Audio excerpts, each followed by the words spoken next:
नमस्कार दोस्तों, welcome to my channel. मैं हूं योगेश। आज के इस वीडियो में हम बात करेंगे एक और ऐसी कंट्री के बारे में जिसके पास जल्द ही न्यूक्लियर बॉम्ब आ सकता है। देखिए वो कंट्री है ईरान। और ऐसा मैं क्यों कह रहा हूं, उसके पीछे का कारण ये है कि देखिए जो यूएस के एक अंडर सेक्रेटरी हैं डिफेंस फॉर पॉलिसी के, उनका कहना यह है कि देखिए जो ईरान है अगर वो चाहे तो सिर्फ 12 दिनों के अंदर एक न्यूक्लियर बॉम्ब बना सकता है। तो इस वीडियो में हम डिस्कस करने वाले हैं कि ईरान जो है अब एक न्यूक्लियर बॉम्ब बनाने के कितने करीब है और जो 12 दिन वाली बात है वो यूएस के अंडर सेक्रेटरी ने क्यों कही है। देखिए रिसेंटली जो ईरान है वो यूरेनियम को इनरिच करने के 84% के लेवल पर पहुंच गया है और एक न्यूक्लियर बॉम्ब को बनाने के लिए जो यूरेनियम का एनरिचमेंट लेवल है वो 90% होना चाहिए। तो जो ईरान के पास है वो अभी 84% अवेलेबल है। उसको सिर्फ 6% की आवश्यकता है एक न्यूक्लियर बॉम्ब को बनाने के लिए। अब अगर मैं आपको बताऊं कि न्यूक्लियर इनरिचमेंट एक्चुअली में होता क्या है, तो देखिए यहाँ पर होता यह है कि जो नेचुरल यूरेनियम है उसके अंदर जो एक यूरेनियम का आइसोटोप है 235 यूरेनियम 235,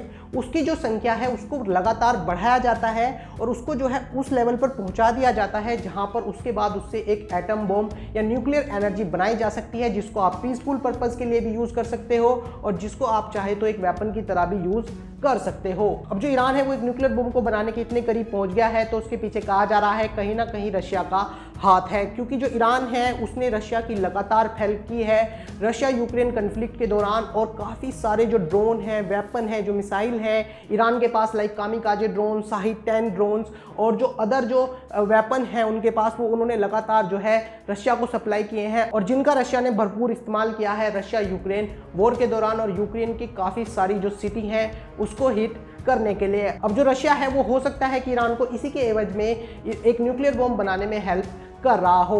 अब अगर हम बात करें कि अगर ईरान एक न्यूक्लियर बॉम्ब बना लेता है तो उसका थ्रेट सबसे ज़्यादा कौन सी कंट्री को होने वाला है, तो देखिए उसमें नंबर 1 पर आते हैं इजराइल, नंबर 2 और नंबर 3 पर आते हैं सऊदी अरबिया और यूएई। प्राइमरली जो ईरान का न्यूक्लियर प्रोग्राम है वो इन्हीं कंट्री को लेकर बनाया गया है। अब आप लोग सोच रहे होंगे कि सर आपने जो है यूएस का नाम क्यों नहीं लिया है। देखिए यूएस का नाम मैंने इसलिए नहीं लिया है क्योंकि यूएस को आप न्यूक्लियर बॉम्ब से टारगेट नहीं कर सकते हैं। यूएस जो है आज भी एक सुपर पावर है जिसके पास इतने न्यूक्लियर बॉम्ब है कि अगर कोई कंट्री उसके ऊपर अटैक करता है तो वो कंट्री डेफिनेटली इस वर्ल्ड के मैप से जो है मिट जाएगा, हट जाएगा। तो ईरान जो है अपने न्यूक्लियर बॉम्ब यूएस के अगेंस्ट तो यूज करने वाला नहीं है। अब अगर हम बात करें कि अगर ईरान के पास एक न्यूक्लियर बॉम्ब आ जाता है तो ईरान जो है वो कौन से नंबर की कंट्री बन जाएगा, तो ईरान जो है वो 10वां ऐसा देश होगा दुनिया में जिसके पास एक न्यूक्लियर वेपन होगा। इससे पहले 9 ऐसी कंट्री हैं जिनके पास जो है एक न्यूक्लियर वेपन अवेलेबल है। अगर हम उनके नामों की बात करें तो देखिए वो इस प्रकार हैं। उसमें सबसे पहले आते हैं इंडिया, चाइना, यूएस, रसिया, फ्रांस, यूके, पाकिस्तान, इजराइल और नॉर्थ कोरिया।